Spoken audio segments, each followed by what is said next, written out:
ભૂપેન્દ્ર ઝાલાને મહેસાણા જિલ્લાના દવાડા ગામમાંથી અત્યારે ડિટેન કરવામાં આવ્યું છે અને એના જે આક્ષેપો છે એને સમર્થન કરતા અત્યારે પુરાવા એકત્રિત કરવાની અને એની પૂછપરછ કરવાની કામગીરી ચાલુ છે. આટલો સમય ક્યાં ફરતો હતો? ગુજરાતમાં હતો, ગુજરાતની બહાર ગયો હતો? હજુ તો હમણાં 10 મિનિટ પહેલા જ પૂછપરછ શરૂ કરી છે.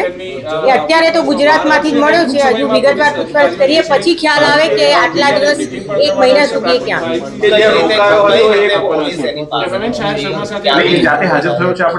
નહીં ખોટી વાત છે. એ અમે અમારી જે ટેકનિકલ સર્વેલન્સ ટીમ અને હ્યુમન ઇન્ટેલિજન્સથી ઘણા દિવસથી આ બાબતે તપાસમાં હતા અને એ દરમિયાન માહિતી મળી કે એ અહીંયા મહેસાણા જિલ્લાના આ ગામમાં છે અને એના આધારે મારી જે ટીમ છે CICLના અધિકારી RS પટેલ અને જે અશ્વિન પટેલ એ બંનેની ટીમને અધિકારીઓ સાથે એને એ દવાડા ગામમાંથી અત્યારે ડિટેન કરી છે. દવાડા ગામમાં ક્યાં હતો? કોના ઘરે હતો? કે ફાર્મ હાઉસ? એ ફાર્મ હાઉસમાં હતો. એટલે ગામડામાં એક ખેતરમાં એક જે નાનું એવું ઘર હતું ત્યાં હતું. એટલે ત્યાં એને કોણે આશરો આપ્યો છે અત્યાર સુધી પણ એ ક્યાં ક્યાં રોકાયો છે, શું કર્યું છે અને કેવી રીતના કોના સપોર્ટ એને મળ્યો છે એ બધી તપાસ ચાલુ છે.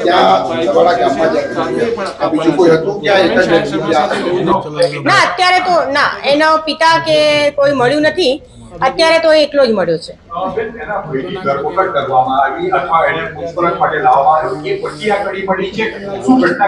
ના, એના ભાઈને તો જે અમે પૂછપરછ માટે લાવ્યા હતા એના ભાઈનો હાલ સુધી તપાસમાં આરોપી તરીકેનો રોલ નથી, પણ એના ભાઈને પૂછપરછ માટે લાવેલા એ અલગ મેટર હતી અને આના માટેનું સર્વેલન્સ અલગ ચાલતું હતું ને જેના આધારે એને અત્યારે ડિટેન કરવામાં. કેટલા સમયથી એ ત્યાં ફાર્મ હાઉસમાં રહેતો હતો એવું કંઈ પ્રાથમિક એમને પૂછપરછમાં ખ્યાલ આવ્યો? એ છેલ્લા 15 દિવસ છે.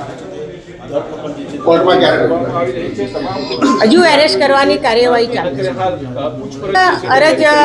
અરજદારો જે પણ વ્યક્તિઓ સાથે BZ કંપની દ્વારા ચીટિંગ થયું હોય તેઓને મારી મીડિયાના માધ્યમથી અપીલ છે કે તેઓ POWની જે ગાંધીનગરમાં ઓફિસ આવી છે ત્યાં આવીને પોતાની રજૂઆત, પોતાની અરજી, પોતાની ફરિયાદ કરી શકે છે. બીજો સવાલ એ છે કે ભૂપેન્દ્રસિંહ જ્યારે એના એજન્ટો પણ પહેલા પકડાયા છે, બાકીના એજન્ટો ફરાર છે, તો એજન્ટોને સાથે રાખીને એની પૂછપરછ કરવામાં આવે કે નાણાકીય વ્યવહારો શું હતા અત્યાર સુધીમાં, કઈ રીતે લોકો પાસેથી નાણાં જે છે તે લેવામાં આવતા હતા અને લોકોને પૈસા કઈ રીતે આપતા હતા, કારણ કે આજે પણ વિગતો આવી છે કે ઓન પેપર 95 કરોડ રૂપિયા એના બાકી બોલે છે. હા, એ તપાસમાં નીકળ્યું છે કે એના 95 કરોડ રૂપિયા આપવાના બાકી છે. પરંતુ મેં તમને કહ્યું પ્રમાણે બહુ જ પ્રાઇમા ફેસી સ્ટેજ પર અત્યારે તપાસ અમે કરીએ છીએ અને જે પણ તપાસમાં નીકળશે પછી અમને આગળ પણ વિગતવાર તમને જાણ કરીશું.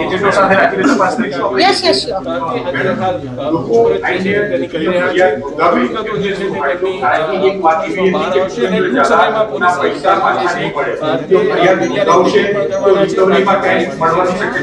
હા, એટલે અમે લોકોએ અત્યારે આ જે ફરિયાદ દાખલ થઈ છે એમાં GPID એક્ટ અને બર્થ સેક્ટ હેઠળ પણ ગુના દાખલ કરેલા છે અને એમાં જે પ્રોપર્ટી સીઝ કરીને એટેચમેન્ટ કરીને આપવાની પ્રોવિઝન છે એ પ્રમાણે આગળની કાર્યવાહી થશે.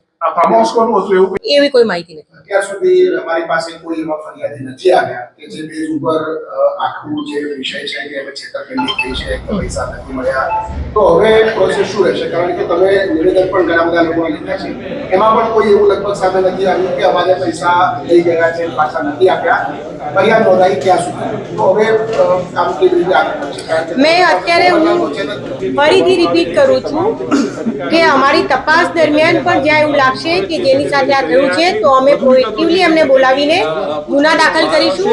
અને આ મીડિયાના માધ્યમથી હું ફરીથી રિપીટ કરું છું કે જેને પણ હવે હિંમતથી આવે અને તટસ્થ અને એકદમ ન્યુટ્રલી તપાસ થશે એવો હું તમને વિશ્વાસ આપું છું. જેને પણ આ બાબતે કોઈ ફરિયાદ કરવી હોય તો એ આવી શકે છે.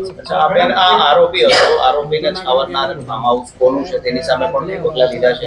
હા, એ તો અત્યાર સુધી ફાર્મ હાઉસમાંથી મળ્યા, પણ એ પહેલા પણ ક્યાં ક્યાં રોકાયો હતો, કોણે કોણે એને સપોર્ટ કર્યો છે એ બધી જ તપાસ થશે. સામાન્ય રીતે આટલો 6000 કરોડનો કેસ છે એ પ્રકારની વાત આવે છે. પોલીસની પ્રાથમિકતાની પૂછપરછ દરમિયાન કયા મુદ્દાઓની રહેશે કે જેની પાસેથી પોલીસ એવું માનતી હોય કે આટલી વિગતો અમારે જોઈએ છે. આ મેઇન તો શું છે કે એણે આ 2020થી શરૂ કરેલું હતું, એટલે 2020થી અત્યાર સુધી એની સાથે કઈ કઈ ટીમ સામેલ હતી જે એને આ બધા જે ફ્રોડ ને આ પોન્જી સ્કીમમાં મદદરૂપ થઈ હતી એ તમામ પાસાઓને આવરી લેવામાં આવશે. અને અત્યારે મેં તમને કહ્યું ફરીથી કે બહુ જ પ્રાઇમા ફેસી હજુ તો અમે એની ઇન્ટ્રોગેશનની શરૂઆત જ કરી છે અને એટલે હજુ મને થોડો ટાઈમ જોઈએ. કાલે વિગતવાર હું તમને તમારા બધા સવાલોનો જવાબ આપીશ.